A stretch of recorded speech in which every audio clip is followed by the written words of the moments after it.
Routine. An ongoing cycle of natural actions and patterns. Routine is an immersive FPS sci-fi horror game with an 80s analog retrofuturism look. It's primarily about a software engineer sent to an abandoned moon facility to deal with a rogue AI system that was reported. As you solve problems throughout the story, it does evolve into something darker. It was developed by Lunar Software, a small indie studio from the UK with around 3 primary devs, and published by Raw Fury. It was originally announced back in 2012, in August at Gamescom, starting as an indie project through Steam Greenlight. It spent 13 years straight in one of the most brutal development hell periods ever seen. Almost beating Duke Nukem, but not quite. Originally, it was shooting for a 2013 release that moved to 2017 and eventually 2025. The project even got paused completely for a time, only to get rebuilt completely from scratch in 2020 on Unreal 5. Many, including me, never thought it would see the light of day, but here we are. It officially launched on December 4th on Windows and Xbox. This video breakdown is going to start by running through the base story as it is presented while noting important moments or inferences we can make. We will also look through the eyes of the software engineer and experience the game as he did. Then we will look at the overall timelines of events and piece together what we can to try to understand the bigger picture. This is important because there's a lot of weaved text events that can kind of make it difficult to follow. Lastly, I wanted to talk about some of the themes and what I personally think everything means, as well as other theories I have seen. The developers did confirm that the story has a true string of events, so hopefully we can get as close to possible with that. If any of the devs do end up watching this, please let me know how close I got to the correct version. I did make mistakes, I'm sure, and I probably missed a few things, but this is my interpretation of the story based off of what I consumed and recorded, and hopefully it's pretty good. Also, the story is broken down into 2 halves. All the press information and trailers had only had information about the first half of the game, so if you haven't played it yet, or you don't want spoilers, I would recommend leaving now. Anyway, let's get into Routine.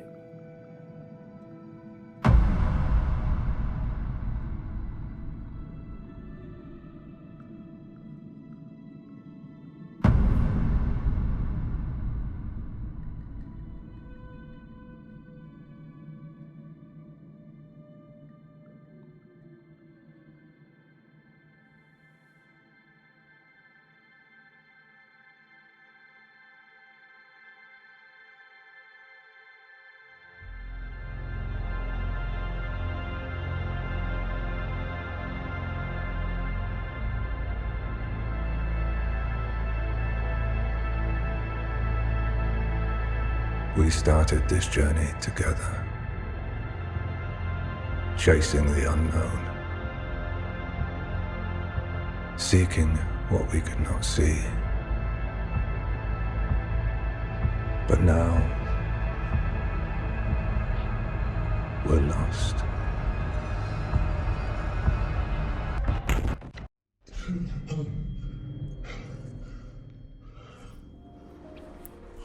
The game opens up with a grainy image of the moon and a man talking cryptically about how similar we are in our pursuits. Yet, we are lost. A few images of some flowers, what look to be spores or blood, and a black screen flash as we awaken from what apparently was a bad dream. We are a software engineer, according to a note in our room, sent by Kei Koyama. We're summoned to help Kei fix the ASN, the Automated Security Network, which has had some strange lockdowns recently. We do our physical tests, sign our work forms, and print our badge. And as we put our helmet on, we are introduced to the Chapter 1 title card, Birth. We finish by checking our objective on the prior mentioned note, which tells us to assess and debug the ASN for operational anomalies. Hit the release store, and as we step out of our room, we get a nice greeting from the ASN.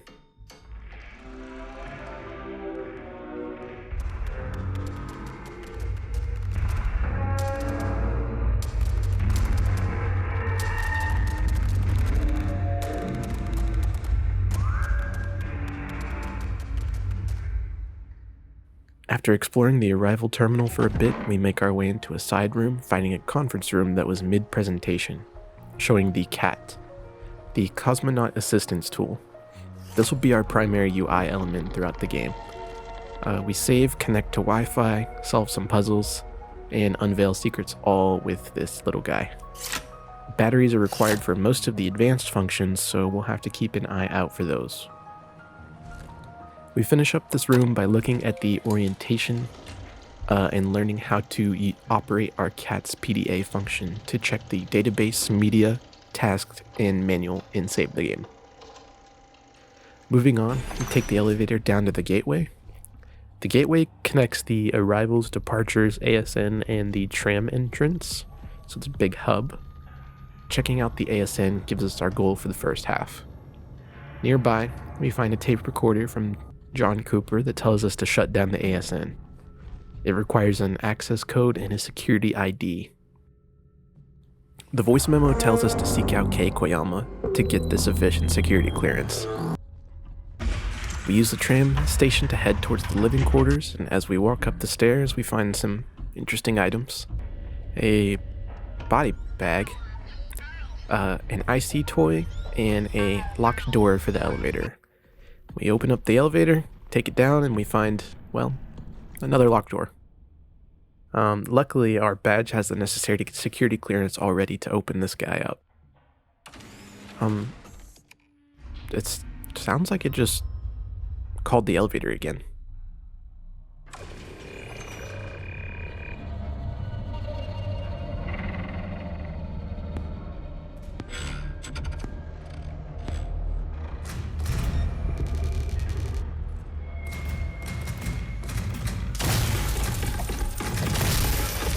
This is a Type 5 unit. These are our main antagonists for the first half of the game, and they're not very nice. While being chased, we notice some rooms off to our side that we can duck into and learn some information. Most of the information in this game is presented through notes and emails left behind. These particular emails tell us about some of the Union Plaza workers feeling a little sick, complaining of headaches and eye strain. Might be a virus going around. The living quarters are infested with Type 5 units, though it looks like a few got taken out by someone. Later, we find that the laundromat and apartment 4B Ks are locked in a section that has been shut down due to the fire protocol. Through some more exploring, we managed to find a way to disengage that lockdown and a voice recording talking about how Type 5 units are killing someone.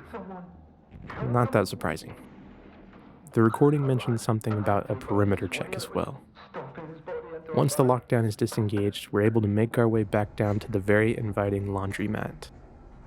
Looks like we'll have another defeated 5 unit right outside of Kay's room.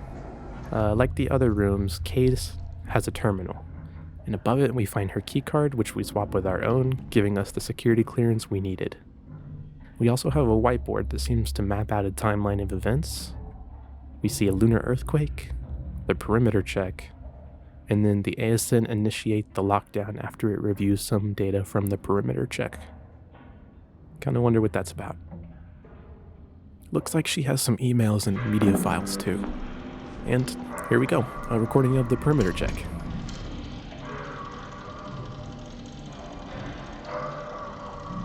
John here.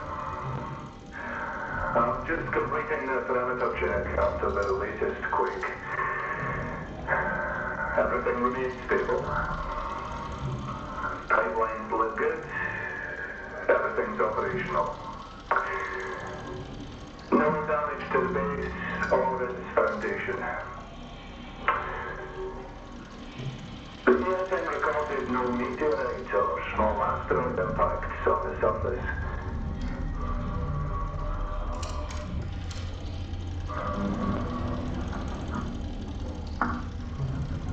Move further out. Documenting what appears to be the deepest fissure in the area.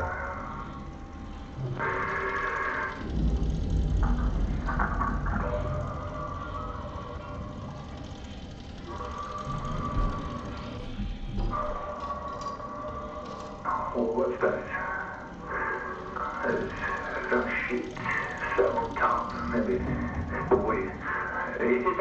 Hugo. It's a baby. Is that vegetation? And it's going from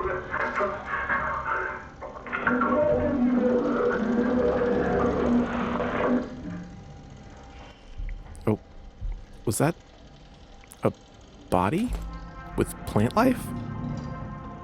On the moon? Anyway, all that matters is resetting the ASN. We can deal with whatever we just solved later. For now, we need that ASN security code.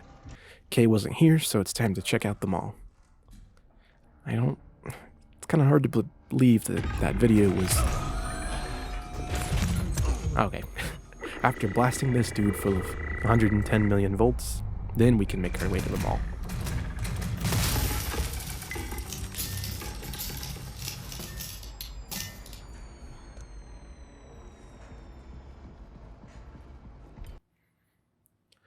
Upon entering the mall district, we get our Chapter 2 title card, Incision.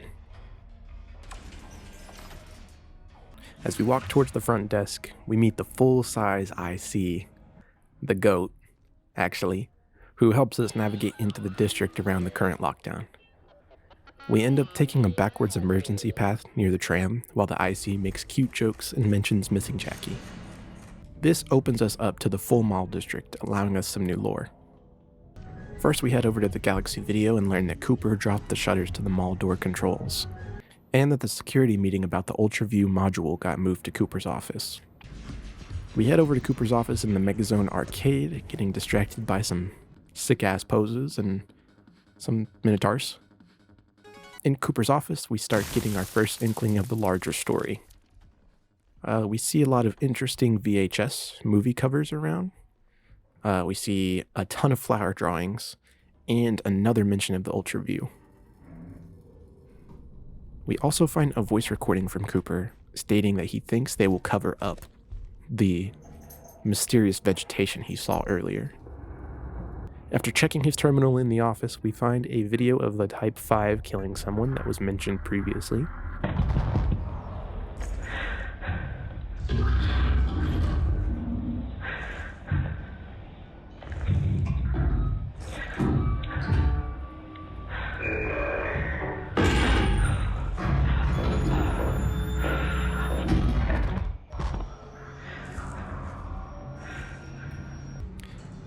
Moving on, as we move back towards the end of the mall, we find O'Neill's electronics.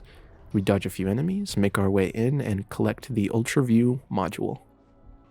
This little bad boy uses UV light to unveil hidden messages, and we can use it to solve our ASN security access code issue.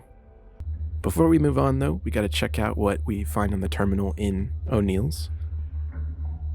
The only thing to note from this section is basically that the previous occupants had some sort of movie night with a few characters, and it teaches us how to apply our UltraView module to escape the trap.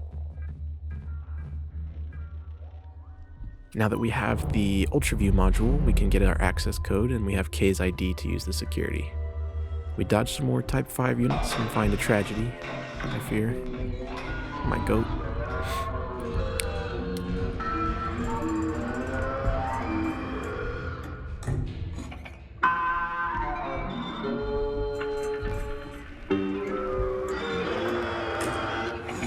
Then hit the tram. Right before we hit the tram, we have another episode of sickness, but this time we completely pass out.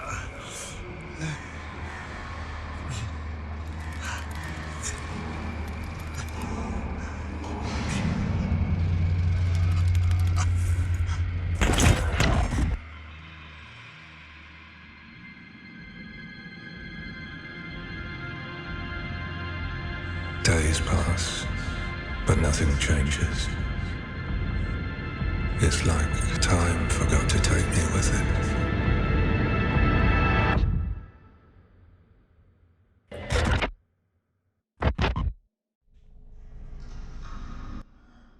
We see an image of an eclipse with a voiceover, kind of similar to the beginning of the game, but it appears to be further along the process now. This is another hint towards our overarching plot. We also woke up on the tram already when we passed out near the gate, so we're losing some time.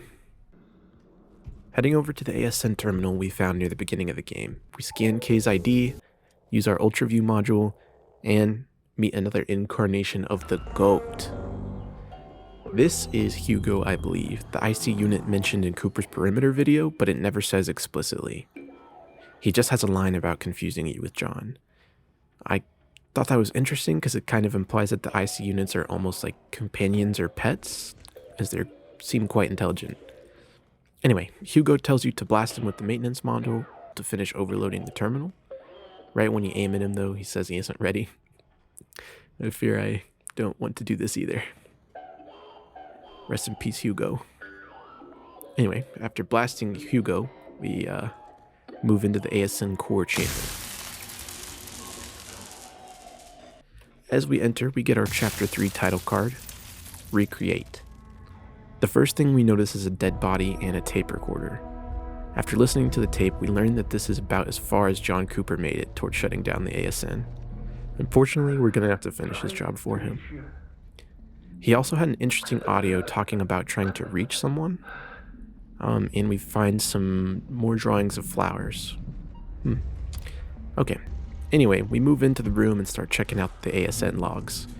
We find that the ASN was tracking emails sent between the residents and highlighted Cooper as a contaminant source. We also see that right after this, the player character arrived and was put into isolation for 7 days. It also made note of Kay keeping a copy of the footage, as well as identified Jackie and Todd as contaminants. Right after this, we see the O5 units get taken control of. We also see Cooper and the player character enter the ASN terminal. As we finish shutting down the core of the ASN, it almost seems like it's screaming or alive.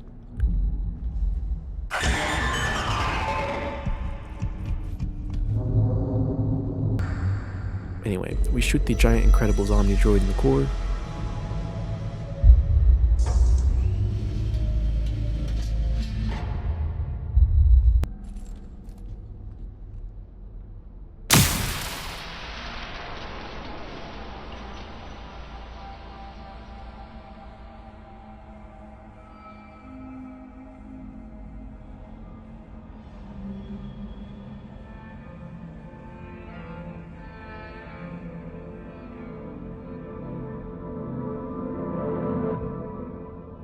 Then we get to a scene of our character catching a flower petal. Next, we're on the moon's surface, waking up next to a destroyed ASN that seems like a hallucination. We see a shaking fish that also nearby that launches us into our next scene. This seems symbolic.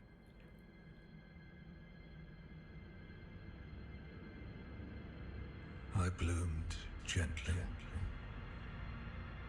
hoping something might answer. Did it find you?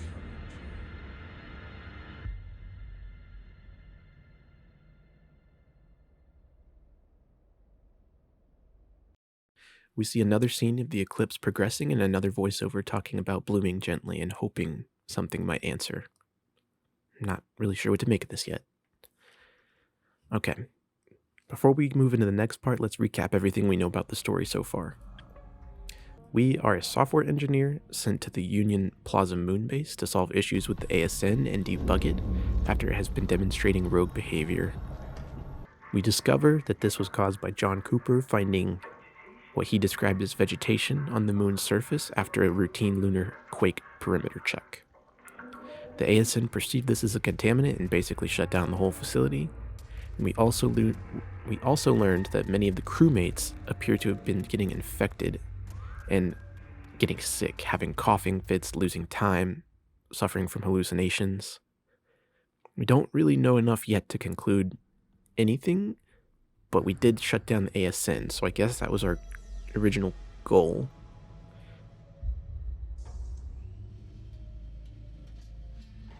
After we conclude the shutdown, we have our biggest time loss yet. We awaken directly into a new base called the Ward with some image of a somewhat forgotten moonwalk. We have no idea how we got here, or what we're doing now, as we have no objectives in our PDA, so we are just as clueless as the protagonists. Waking up in a room called the Reentry Chamber after walking out, we are welcomed to the Chapter 4 title card, Adrift. This officially starts the second half. As we search around, we find a long hallway in a big room called the Canal. The canal door is locked, so we'll start with the hallway. After checking a note on the ground, we see that this facility was most likely used in the 70s. We discover a bunch of breaker boxes around the map that will power doors and elevators. After powering one on, we uncover the archive, which tells us we need security access 3 to start the echography. We also see a giant dead tree with water leaking around everywhere in the room. Upon reading some terminals and listening to a tape recorder, we discover that a girl went missing named Edith. We hear about the canal's influence, whatever that means. And we check Henry Becker's terminal for some more info. On this terminal, we learn about some people going onto the moon's surface to do info gathering. We watch a very intriguing video.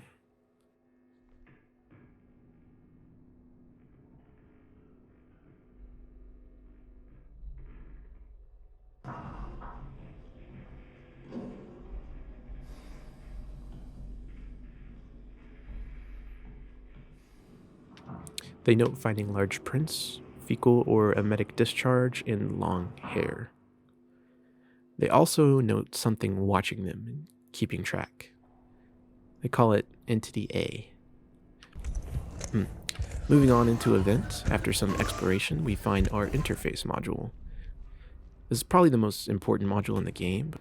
We get a voice memo discussing our mysterious entity searching for something. After finishing up the room, it starts a lunar quake.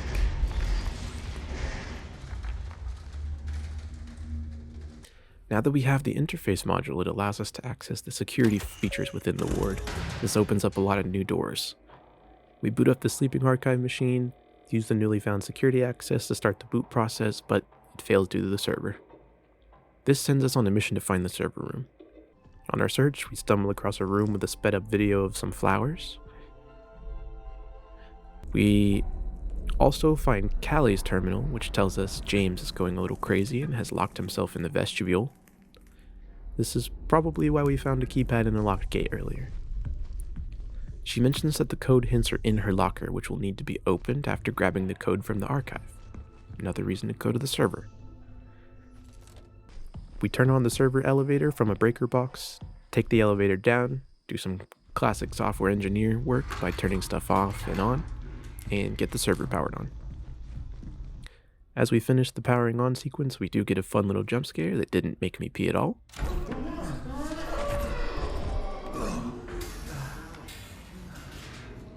And now we have officially encountered Entity A.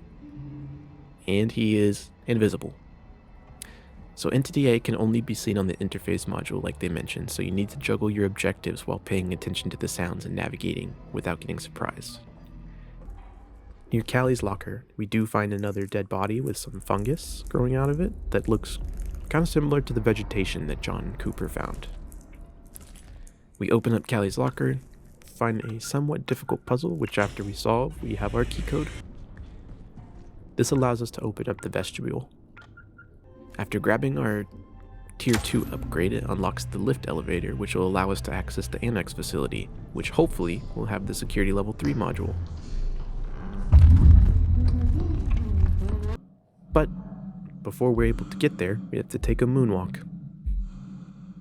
As you walk out into the open, the Chapter 5 title card displays Endure. In what is honestly the most visually breathtaking instance of the entire game, you get to moonwalk over to the Annex facility to search. But not before we get introduced to William Davis in a voice note, the founder of Prism. After our entrance into the Annex facility, we discover that the founder's office is locked, and we'll have to navigate some other way. We find another one of the fungus corpses, as well as a note describing the timeline of the sickness symptoms. A lot of these we've already experienced ourselves, which puts some urgency to the journey. Just passing through leads us to the cafeteria area with an ID, Maria's terminal, and one of the spookiest jump scares I've experienced. After some extra lore on a spare terminal and a quick monster dodge in this zone, we get to the chemical lab, which allows us to make disinfectant ourselves. Once successfully crafted, we head back to the disinfectant room so we can head into the main control lab. This area gives us one of our largest lore dumps in the whole game. Upon entering, we confirm that we are in fact infected with some agent called EL9. We also discover that there are actually two entities. This new entity is called Entity B, and it has female traits. We do see some of its dead body just laying in the sink. We learn it died near the arbor, the apple tree that we saw dead in the ward area. Its cause of death was choking on an apple. We also find a dead body near Entity B, which I personally believe to be William Davis himself, and a final voice memo from him.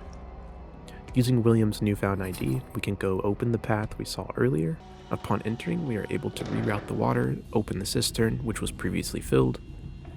Before we're able to pass through the cistern, we are presented with our biggest hallucination yet.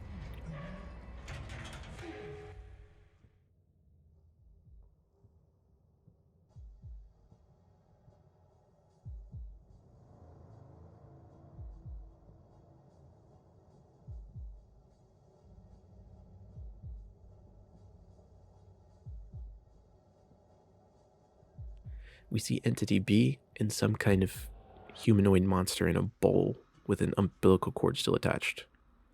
This is honestly one of the most confusing scenes in the game, but I do have theories for it that we'll cover later. Then we finally get to the founder's office through a really roundabout way. This will give us our last lore bits about the 1970s crew. We also learn the crew prevented a guy named Matthew from reaching the canal while in a trance, which directly led to him dying of dehydration or cardiac arrest. We also get one last voice memo from William talking about the canal, luring him, but he needs to see Entity B first. We also see a description of routine in William's office. And probably the most important thing is we see a video of Entity B's discovery by Maria Ivanov. This is honestly one of our major events that led a lot to the story of the 1970s crew, so this was very important. We also get the rest of William's diary entries, which show him to be one of the last crew members alive. This will help us piece together our overall timeline later. We get our Security Module 3 upgrade. Now it's time to hit the canal. Upon re-entering the ward, we get our Chapter 6 title card, Legacy, and head to the archive. First, we learn we need to align prong 1 and 2 to start the echography. After doing this, we head to imaging and we find that it will require our immediate attention, so we need to enter the path. After entering the path, we inject the moon with some amniotic brine. We see a little ASN on the floor and some very fleshy walls. If you lost me a little bit on that, that's okay. The game has officially turned trippy and hallucinatory from now on. In the path, we do see the birth bowls that previously had what we assumed to be Entity B and A in them. There are two bowls in the room, so maybe that's representing Entity A1 and then Entity B2 births. Who knows? After it finishes, we head towards the end, but we get grabbed by Entity A as we enter the hallway.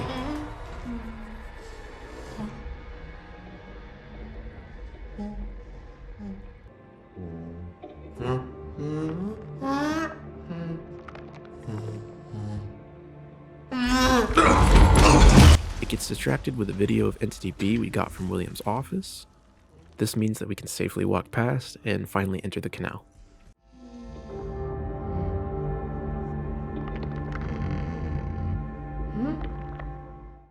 After passing the airlock and entering the caves, we truly enter the canal. It gives us one more Eclipse cutscene with another voiceover. This time, the eclipse is fully shown, and the player is shown to enter a fetal position. You've come so far. One final step.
After this, you awaken into a blue zone with fungus everywhere, a large ASN in the middle. After walking near the ASN, the player character emerges from the top of the ASN, but it isn't you. It looks like your twin. The fake you flashes an image that looks like Entity A. Then you have an image really similar to the Creation of Adam painting, while a voiceover describes some symbiotic poetry. It ends with a reverse image of a flower blooming. Get our official end with one more cutscene about Prism Institute redacted documents about another expedition sent in 2025. They asked them to uncover what happened in 79 and 99. They ultimately end up losing telemetry with Earth, and then send one final image of vines and flowers blooming in the moon's canal.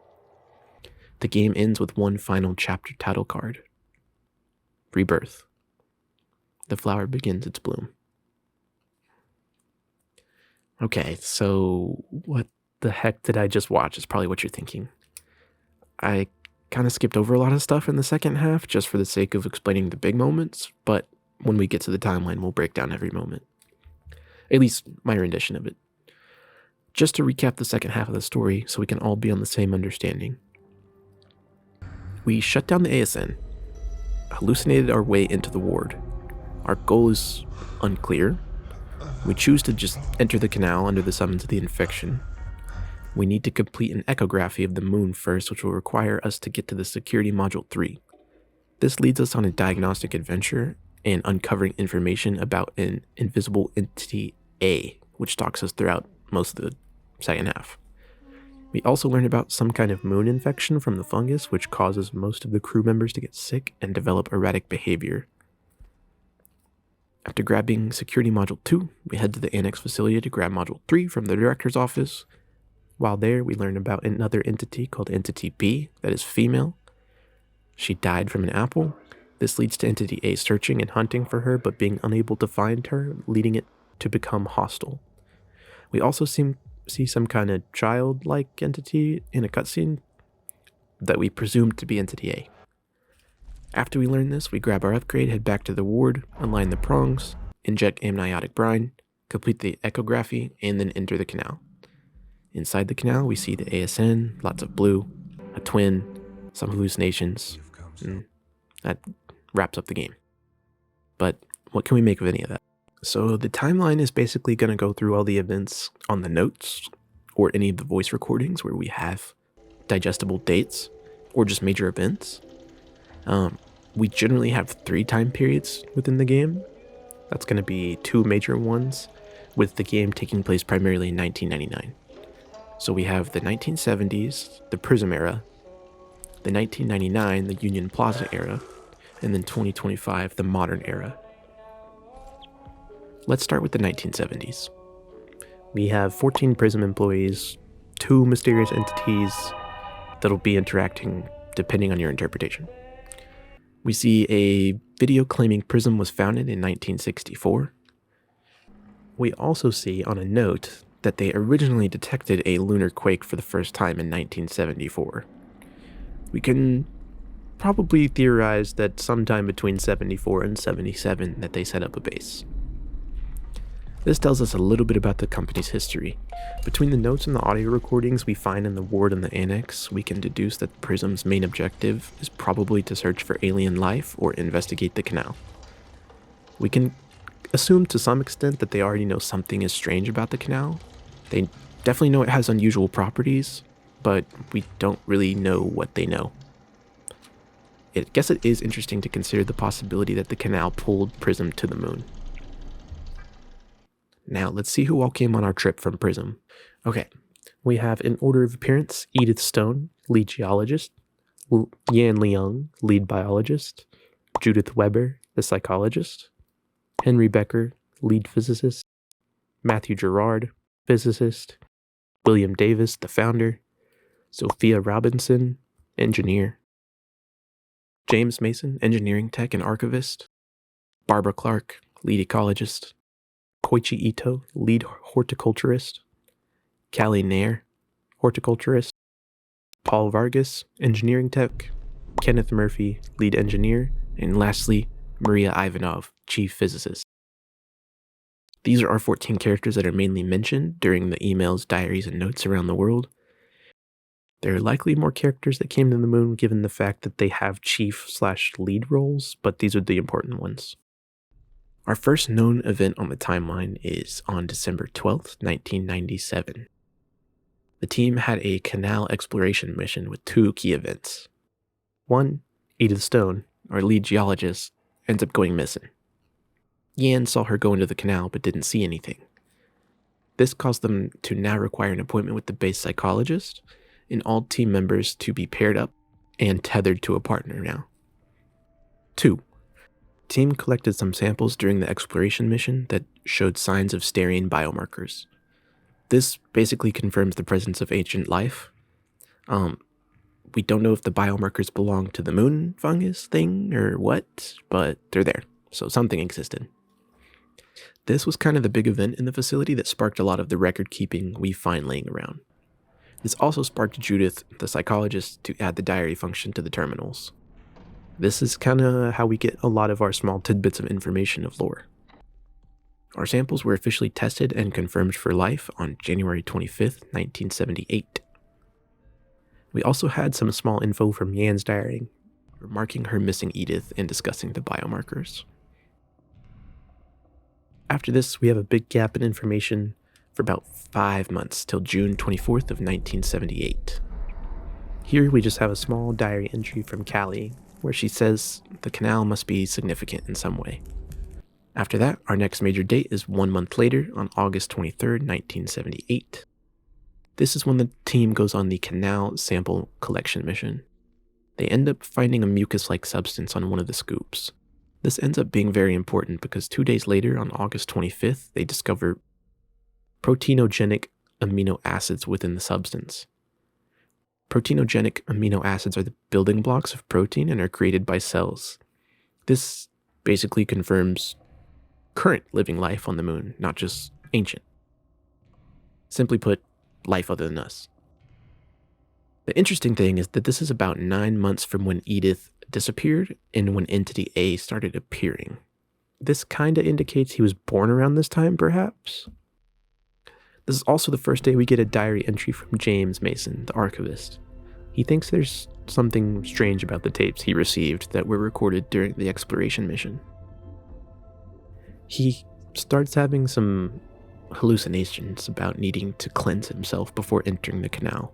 It is worth noting that the footage from the exploration mission was originally damaged and he was trying to fix it, so he was probably watching it frequently. We have a few days of silence, but the next major event is sparked by an email thread between Henry Becker and Matthew Gerard, the two physicists, on what I think is August 28th. Henry conveys his excitement for discovering amino acids and tells Matthew we must go explore more. They agree to meet at 0600, which is 6 a.m., I think on August 29th. During this two-man exploration, however, Matthew draws the short stick and goes into a trance. He ends up walking into the canal, but thankfully they require tethering now, so Henry was able to save him from fully staying in. Despite preventing Matthew from entering the canal, his physical conditions seemed to decline really fast. For some apparent reason, he was losing water rapidly, becoming severely dehydrated. He died of cardiac arrest around 8:25 p.m. on August 29th.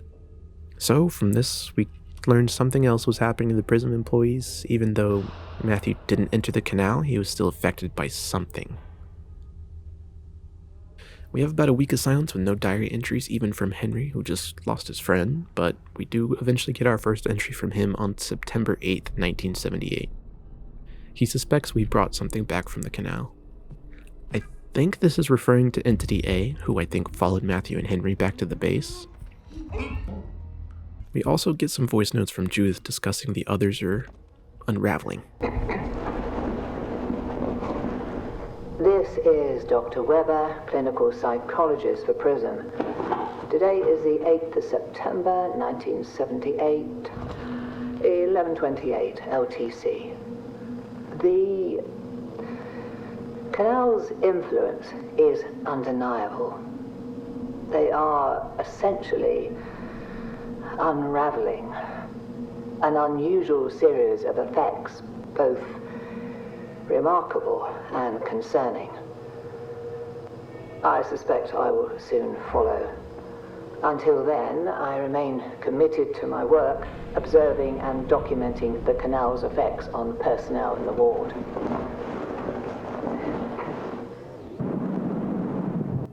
This confirms that at least a few people in the crew are infected, or perhaps they already knew of the infection, given that EL9 has a name.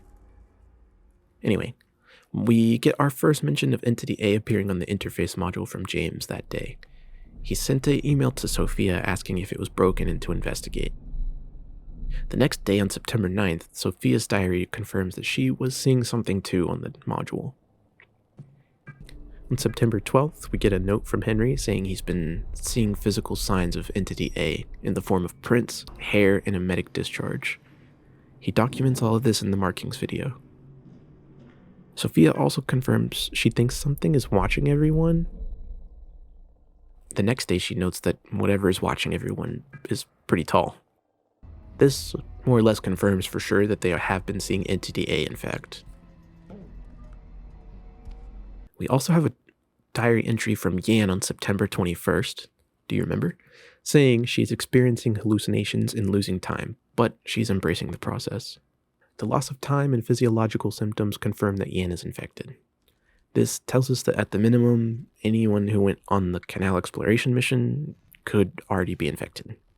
We have another brief break in the documentation until September 29th when Henry notices something heavy on his chest that lifted a few moments later. He speculates it's a warning for trying to document all the signs. We also get a last diary entry from Yan this day. She tells us that she hears it now. The canal is the only way to go on. Together. This is interesting because it implies the moon is somehow mentally manipulating them into entering the canal.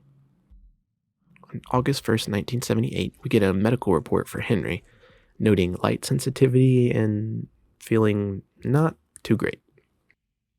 On October 10th, 1978, we start getting some diary entries from Barbara, our lead ecologist.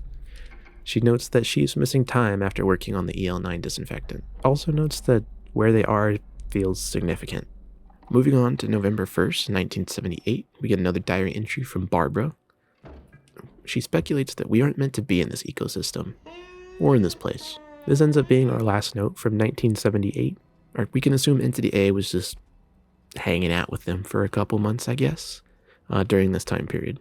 Multiple crew members become infected and begin experiencing blackouts and losing time, with a few strange entries like Yan's talking about going together, and this indicates further mental influence from the moon. Going on into 1979, our first documentation is on January 2nd from Callie's journal. She conveys that she's worried James has been super withdrawn recently. After this, on January 8th, Kenneth has a diary entry about waking up in the past and losing time. He also mentions hearing a voice. It's also worth noting that the player character also hears a voice, presumably from the moon, but I've seen speculations online about it being William. I don't think it's William, because they're listed as separate people in the credits. There's like a player, and then William Davis has the same VA, and then the moon has its own VA that's different. So it's a totally different listed character. I'm assuming that the player voices are just SFX and not meant to be what you're hearing in your head, but I don't know. That's what I think, just to clarify. 1 month later, on February 1979, we get our last diary entry from Ken that just says, together. 2 days later, on February 10th, James leaves a diary entry wanting to isolate. We find a note that indicates this airlock security confirmed Ken to have left the base and was never seen again. This connects back to Yan and her last diary entry talking about being together. So we can confirm that for some reason, the moon is doing something. Anyway, 3 days later, we get a confirmation about our assumption with our last diary entry from Barbara, where she speculates the canal to have some sort of luring effect on the olfactory, visual, and auditory systems. So, sight, hearing, smell. She thinks this could be what pulled Edith, Matthew, and Ken. She also speculates offering ourselves may satiate the cycle. That is an interesting anecdote because it's kind of true, but only once the player offers themselves. On February 15th, James awakens and suspects somebody entered his room while he was sleeping. He decides to make a code and lock up the vestibule. The next day, on February 16th, we see a diary entry from Callie where she confirms James Mason has gone completely AWOL, locked himself in a room, made a code. She emails Paul for any information about solving the code. She also emails Judith to help calm down the situation once they actually get it open. This essentially caused Judith to initiate the delirium mitigation system on February 19th. That consists of the 1 re-entry chamber, where our player woke up at the beginning of Chapter 4. 2, the anchor, or what she calls the anchor, the videos of the hollyhocks blooming around the base. What is the most critical is the anchor. I've repurposed a hall within the Commons to repeatedly present footage of a hollyhock in bloom. Repeatedly watching it grow seems to have a noticeable calming effect. A basic yet apparently necessary comfort. And in 3, the alignment procedure for those who are pretty far gone. This consists of the visual, auditory, and somatic nervous system relief. The next day, on February 20th, James notes everyone is leaving for the canal, but James feels unclean, so he takes one final bath. He leaves his keycard, then seemingly headed for the canal. We can assume that at some point between February 16th and February 20th, Callie somehow gets the code cipher James made and puts it in her locker, along with the code locations. She doesn't actually possess the UltraView module like the player did though, so she couldn't actually solve the puzzle. She puts her findings in the archive system for any remaining members. This is one of our last remaining notes from the main crew, not including William, the founder. So we can assume that most of them either died or went to the canal. The next date we have is on March 19th, 1979 for the autopsy report for Entity B. We can assume that earlier that day Maria likely found and recorded the Entity B video. The autopsy tells us that they discovered a mammalian creature with 10 limbs that seemingly died of asphyxiation on an apple near the arbor. They didn't find any apples in the stomach, so the creature never actually ate one. The creature also possessed ovaries, but it didn't have a uterus or a cervix. This seemingly indicates that they had incomplete reproductive organs, so it had eggs, but no way to carry them to term. The sexual glands imply the existence of a mate, though, which we presume to be Entity A. There's also an email between William and Maria that confirms most of the fluid from Entity B leaked into the soil. This is likely the reason that the trees started exhibiting extreme dehydration that was mentioned in Barbara's emails. Maybe the fluid is toxic, or maybe we can conclude that the fungus absorbed the water to propagate spores. Who knows? We can also assume that Callie's team was likely freed by either William or Maria, who probably possessed the higher security clearance that would allow them to get out, and we can assume that they probably went to the canal after that. The rest of our timeline for the 70s basically just follows William's diary entries. On March 20th, he's excited about a genuine moon creature.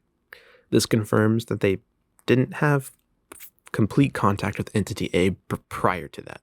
On March 22nd, he mentions feeling sadness that is not his own. He suspects that it's probably the creature that Henry discovered, Entity A. On April 5th, he states that the hallucinations everyone has been seeing are actually memories. This is kind of confusing when it comes to interpreting the story, but maybe it's more straightforward than I'm thinking. On June 4th, he sleeps in the main control lab and thinks that he can hear Entity B talking to him. On June 29th, he confirmed that the canal is the only place left for them. On July 12th, he states that only a few crew members are left, and soon everyone will be together. On August 20th, 1979, we get our last diary entry from William and our last confirmed date. He states he must join everyone, but first he needs to look upon her, Entity B, one last time. We also have a voice memo in his office that confirms he must see her one last time. William goes to the main control lab and takes his final breath. This places pretty much all of our events from the Prism team into one continuous timeline and kind of helps us understand how the facility got to the state it's in. Moving on to the 90s, 20 years later, we arrive at the game's present, 1999. At some point in the last 2 decades, Union Plaza was built. It's a tourist trap resort built on the moon's surface. We don't really know when it was built, or who built it, or who runs it, really. I don't even think that the builders knew of the ward, but we can assume that it was close enough to the ward that the software engineer was able to walk. The notes we find in this section are much less organized by dates, but based on the ASN timeline we find in Kay's computer, it's clear everything went down a lot quicker, mostly within probably 2 weeks, primarily 7 days. We have to piece together the events using logical cause and effect reasoning since we don't have dates, but we do know that a lot of the space travel systems are set up by Kanego. Let's introduce our characters for this section of the game. We have the senior software engineer, your player. We have John Cooper, facility operations and security. Frank Headlands, chief commercial officer. Kei Koyama, head of security. Mike Ford, a tourist visiting. Sarah Lang, who's probably Mike's ex-girlfriend or wife, maybe? Julie Huntley, client services management. Rob, who's only mentioned by name twice, but I think he does CCTV security, and I think he's also Jackie's boyfriend. Jackie Huntley is the sister of Julie and the living quarters coordinator. Samuel Lee is the general practitioner, and lastly, Todd Lancer is the mall grounds coordinator. We also have 3 IC units and multiple Type 5 units around. After some time, the moon starts having lunar quakes more and more frequently. One of them causes the ASN to require a perimeter check for damages. I think that this was likely what unveiled the ward and why they weren't able to find it before. I suspect it may have been underground, but I'm not sure. So they send out John Cooper and his IC unit, Hugo, who discover a dead body with fruiting vegetation growing out of it near the deep fissures in the area. I think this body is actually Kenneth, since he was the one that left the airlock and didn't end up in the canal, we presume. He also ends up recording a video that gets sent into the ASN, which promptly puts the video in restricted access. Once the ASN reviews the video, it identifies a contaminant, which causes it to start the lockdown and conservation protocol. This limits access around the buildings and causes lots of issues for the working staff. After returning from the perimeter check, a Type 5 unit escorted John somewhere. We don't really know why or where he went, but that happened. John thinks that they'll cover up, so he tells Kay to make a copy of the footage before it gets deleted. Later, Todd Lancer and John go out for drinks, which was actually planned before the perimeter check. This is likely when Todd gets infected after making contact with John. Todd asks if John is okay, and he cites some small symptoms and feeling a little sick. At some point during this time, Kay sends out a message acknowledging the lockdown protocol and talks about how all the Type 5 units are currently shut down. Later, John messages Samuel Lee, the doctor, complaining of his headache. Samuel seems pretty alarmed by his symptoms and comes to examine him. John also asked Todd to cover his shift shortly after that. Simultaneously, Jackie, Julie, Todd, and John all planned a movie night to watch The Hatching. Funny name. But John didn't go due to not feeling well. Todd also noticed later that some of the Type 5 units started moving again, but it seems like only one at a time. Not long after examining John, Samuel makes a preliminary emergency pickup request back to the HQ on Earth.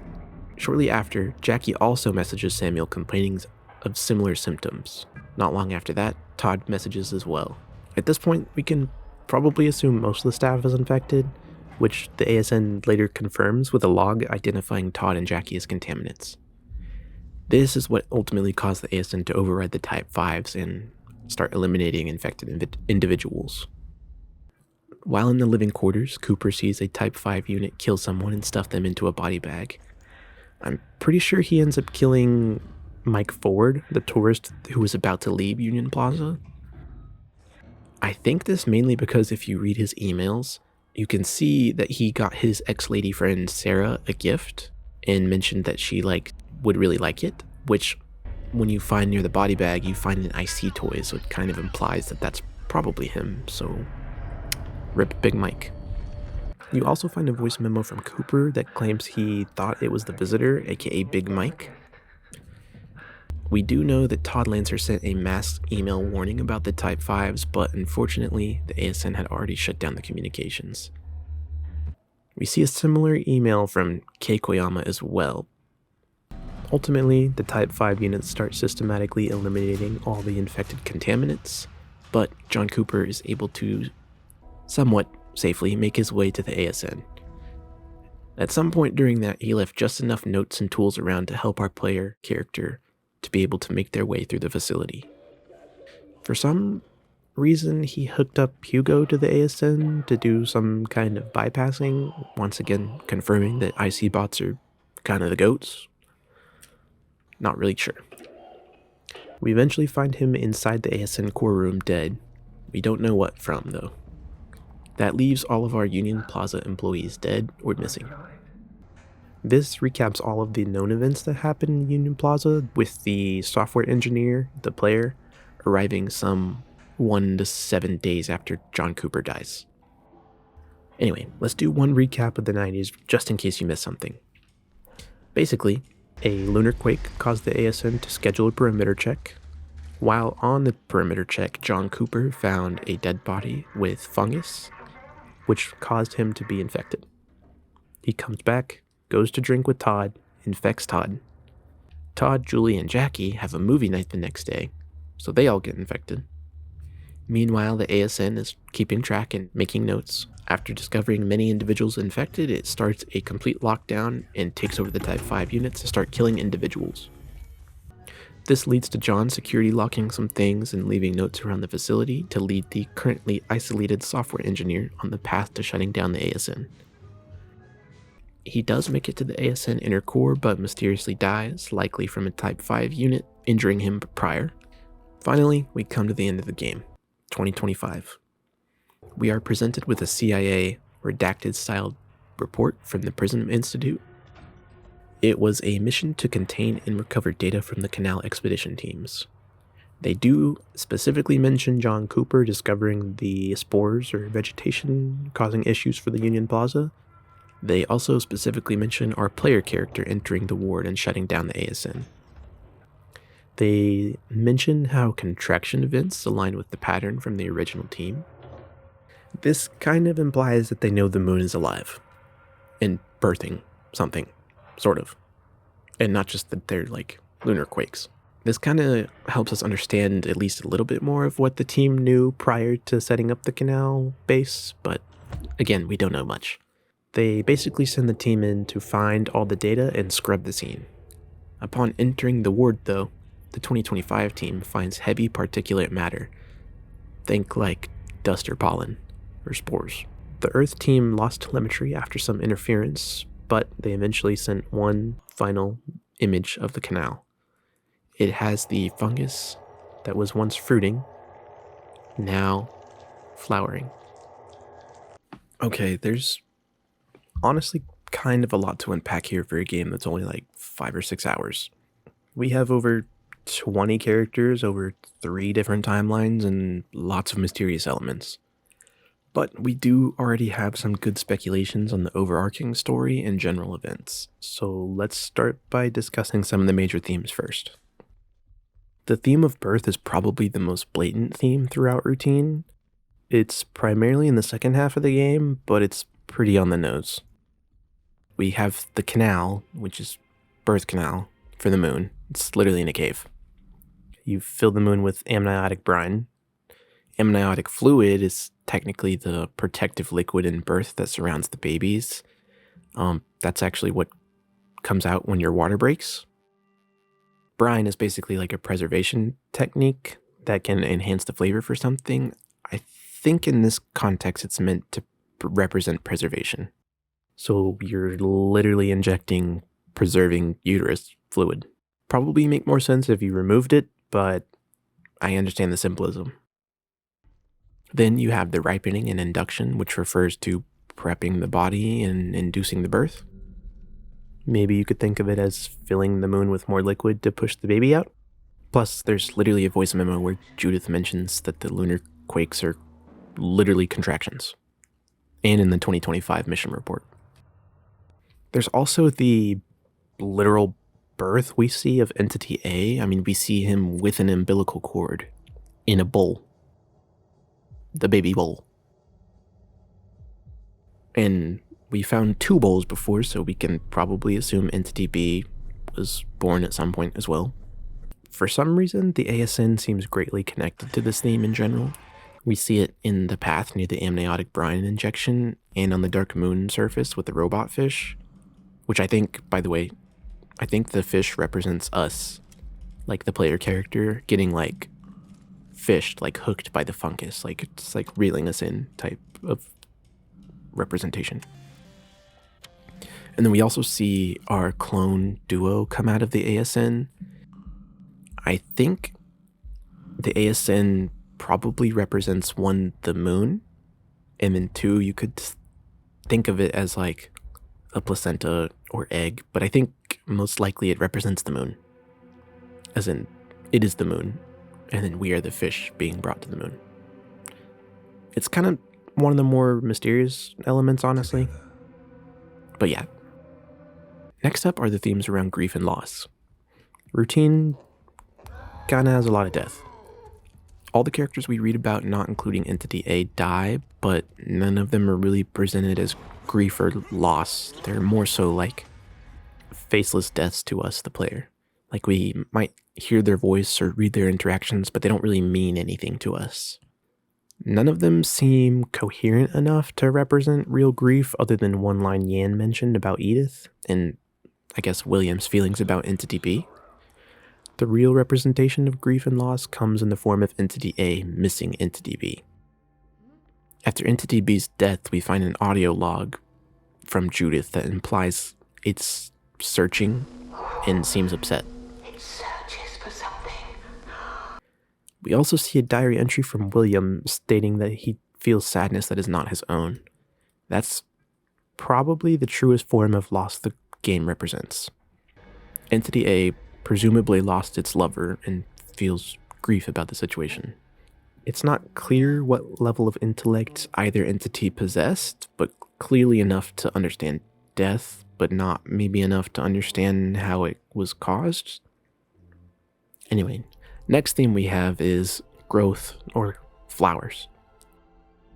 This one is a little bit of a stretch for me. The game repeats imagery of flowers blooming literally from like the first scene in the game till the last scene. It's clearly an important element, but it's not clear what it represents. We have the voice note from Judith noting that the hollyhock blooming video seems to have some kind of calming effect, and we know that the moon produces flowers somehow in the canal in 2025. I personally think that the flowers are meant to represent the moon's luring signal. Like when the flowers are in bloom, you could think of it as the moon is calling. That's my personal interpretation of it. Think kind of similar to the marker from Dead Space. During one of the Eclipse videos, it literally mentions how it began searching for something, but it didn't know what it was searching for. I bloomed gently, hoping something might answer. Did it find you? It also mentions how, much like humans, it began searching for something it couldn't see, but nothing changed. The biggest piece of evidence for this interpretation for me is when you almost touch hands with your duo.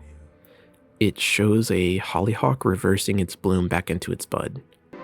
To me, that represents the moon being satiated in some way or turning off the signal.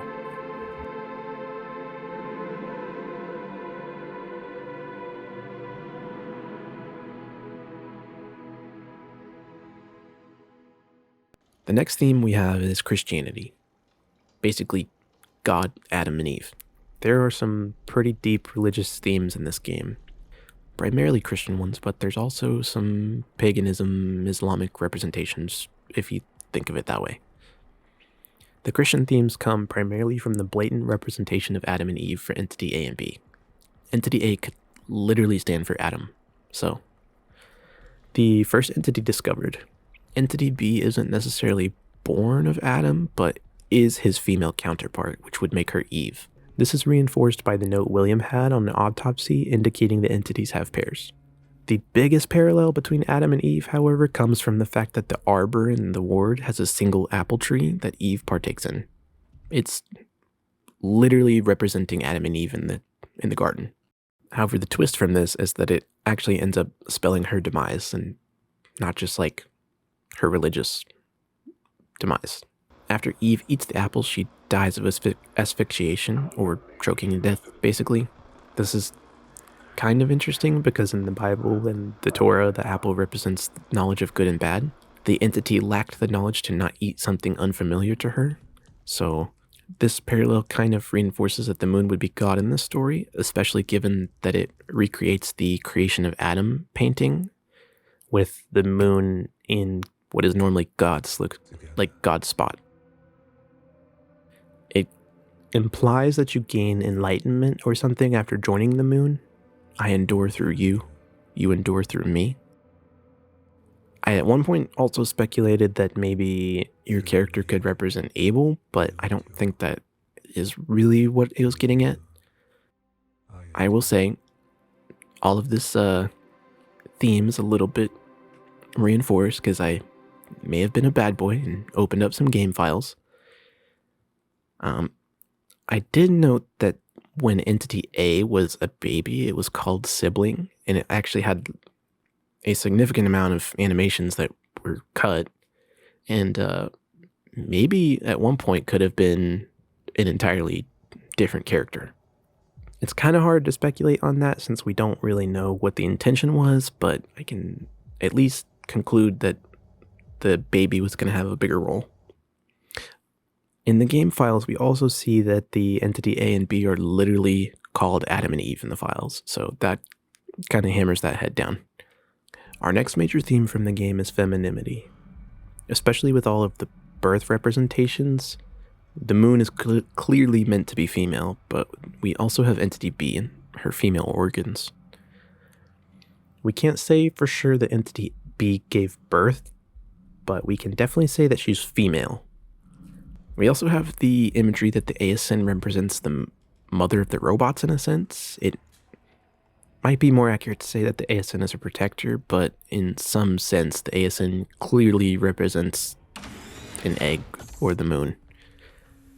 The ASN is also super fleshy looking, and when the core pops out, it does almost look like it burst out of a skin, like a placenta or something.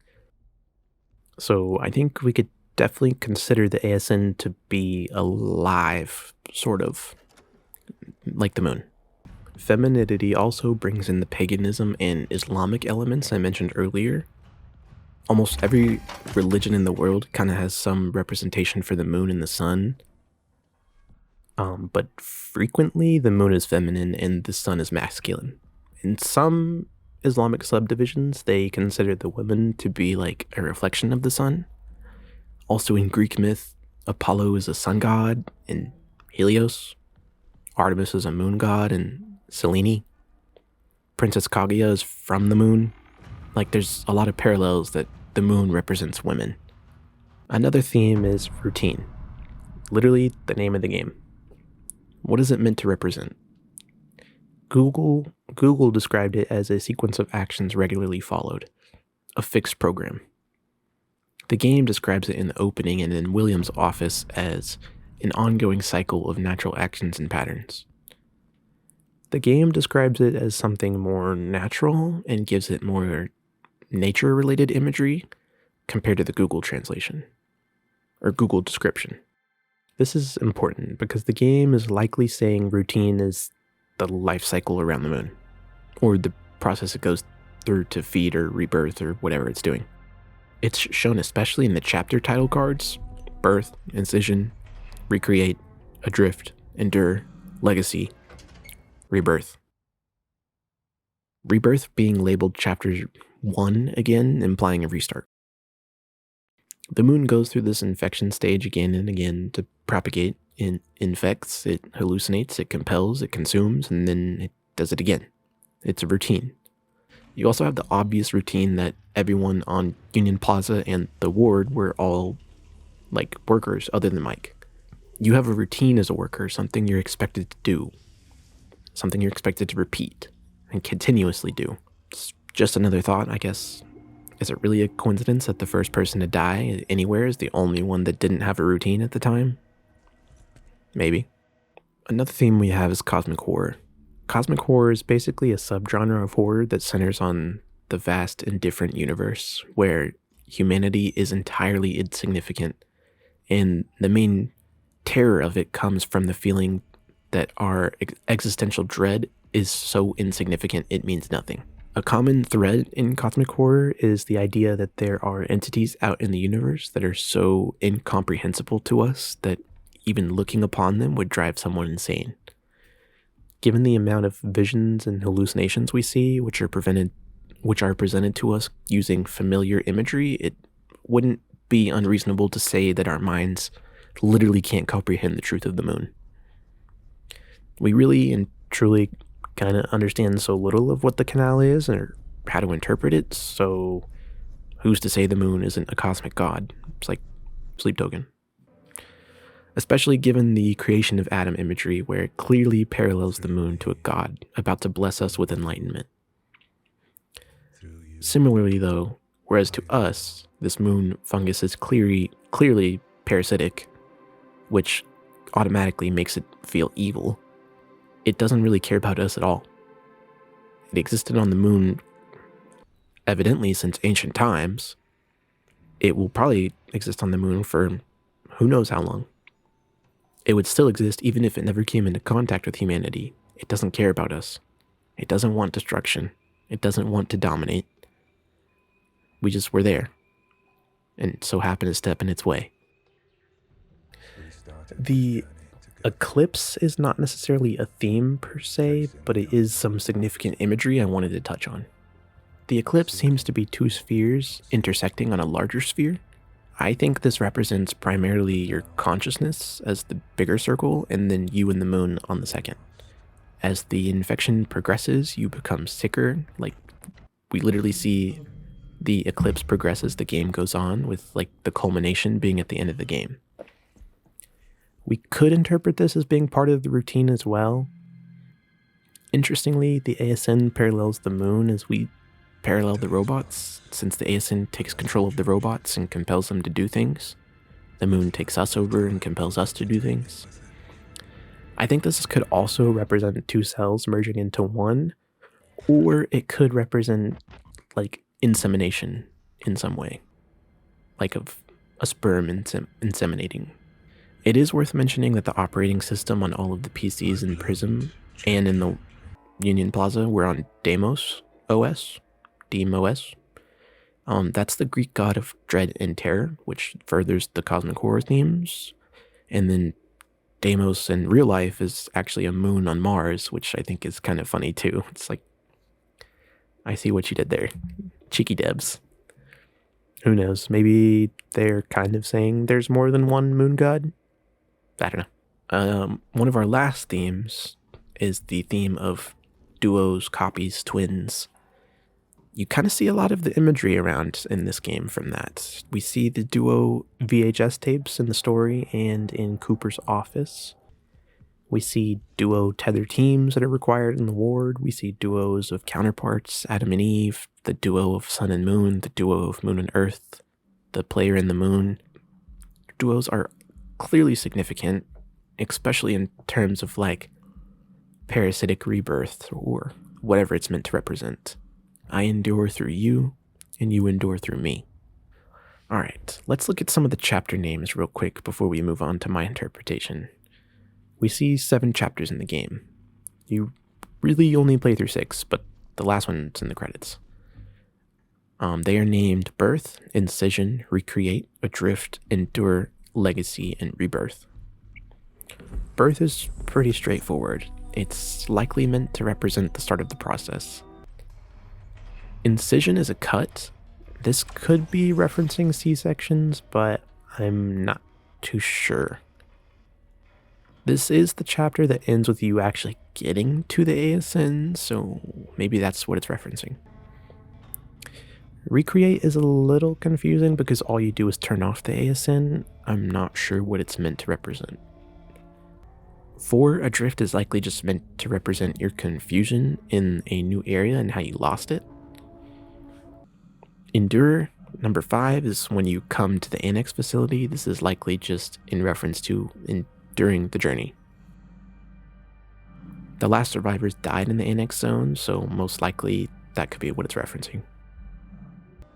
Legacy is pretty simple. It's the legacy you left behind. You're finishing the legacy Prism left you and creating a legacy through birth. And then lastly, rebirth is just the process begins anew, or we are reborn. Some other smaller themes I wanted to touch on that could be gathered but may not really be too important to the story that I wanted to throw out there. We see lots of signs of transformation. This mostly reflects in kind of the Longmen Dragon Gate Chinese myth about the carp that could swim up the waterfall to become a dragon. You could kind of see like how it parallels your transformation with the moon. We also have witchcraft in the sense that it's talking about flowers and moon. We have paganism. And we have the fragility of knowledge.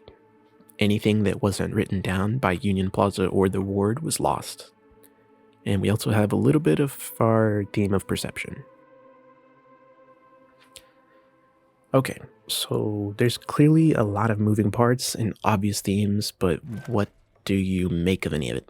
What do you think the story is? Well, I'm not actually sure. On a Reddit AMA, the devs did confirm that there is an accurate interpretation, but they said, or when I last checked, they stated that they have yet to see one that was entirely correct. Some are close, some are not, they said. They could have also just said that to encourage discourse, but here's what I think. I personally think the moon is creating, or like giving birth to entities similar to humans to endure through you. It's more or less using you to somehow grab your DNA and remake it. We never see Entity A or Entity B till after it had already grabbed Edith Stone, so I'm thinking Entity B is probably based on Edith. Entity A could be based on Matthew, but it could also just be like a refined version of Entity B. Potentially, Entity A or B could be ageless creatures who have been alive for a long time, but there's no way to confirm it. And then it is kind of hard to say that they are when they have that 9-month birth gap between seeing Entity A for the first time. It kind of confirms that theory to me. I personally think that the moon made Entity A and B in our image. I think this because it states the moon didn't know what it was looking for in the opening cinematic.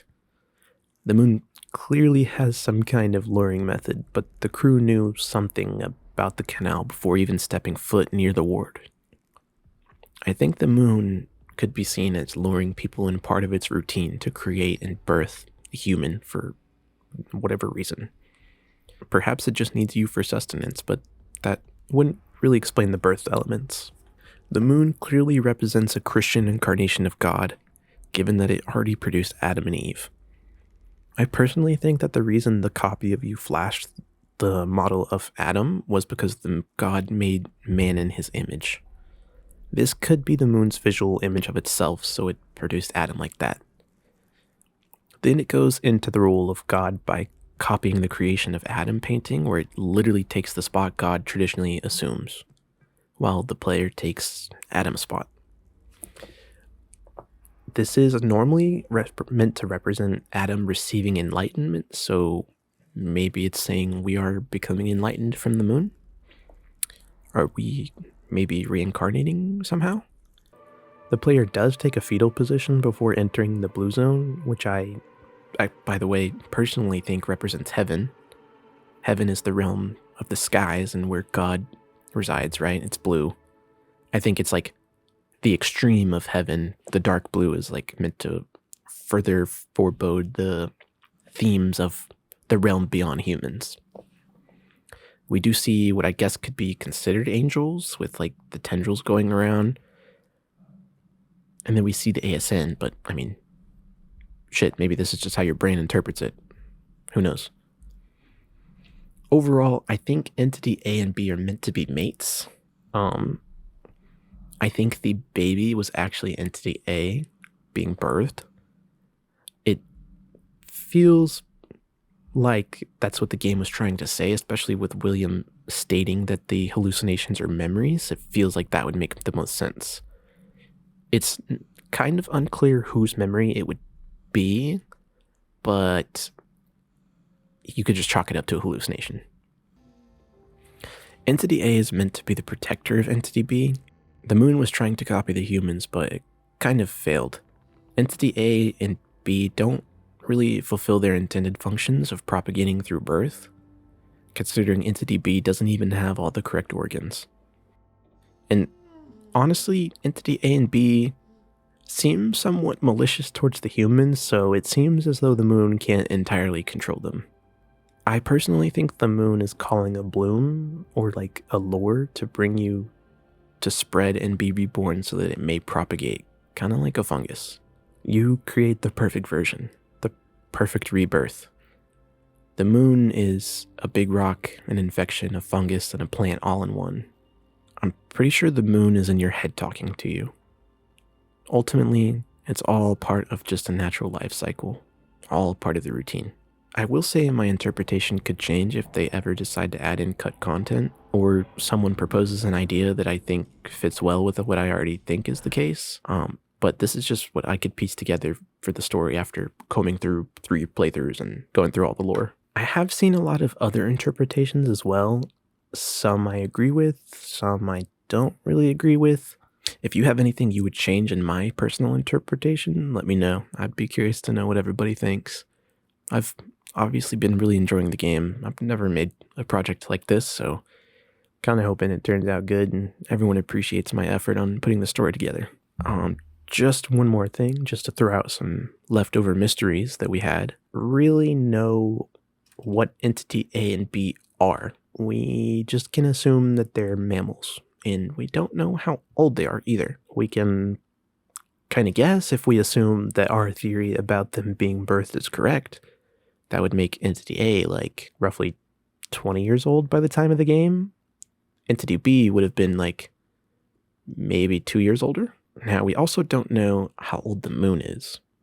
Or is it just a timeless god figure meant to represent something? I think the cosmic horror themes leave a lot for having the moon be indescribable to us and just like something beyond us. I'm also not 100% sure what all the ASN is meant to represent. These are just my theories, but I feel like maybe there's some wiggle room there still if someone has a better idea. We still don't know exactly how the player got infected. I would assume it's just by being in the station, but they were isolated, right? And you have a dream, or the lore was calling you before you even knew we were infected for sure. So it's kind of unclear. Maybe you can just assume it's in the airways. Or you could also consider the fact that maybe the player wasn't officially infected until we came upon Mike's body, with the dream just being the lore, like the canal calling you before you were actually infected. We also have to consider the possibility that maybe the moon is just like a hive mind or something. Maybe, I mean, it's a possibility. It doesn't really confirm our birth elements, but something worth noting. And we also don't know why the people who escaped the canal would rapidly die of dehydration, as well as the tree dying of dehydration. We know that Matthew didn't actually make it into the canal, but we don't really understand what happened. Also, if any of the devs are watching this, can we please get that song Here to Stay that was playing in William's office on YouTube? That song is so good. I just want to listen to it. Thank you. Anyway, if you liked any of the video, feel free to leave a like and subscribe if you're feeling generous. I don't know if I'll make another video like this about any other game, but I am also working on a video game with one of my buddies, so if y'all are interested, in following that with a devlog. We are going to have that in the description, as well as his own channel. And he helped me write a lot of the script and do a lot of revision and editing, so make sure to give him some support too. Anyway, that was just routine and my interpretation of it. Thank you.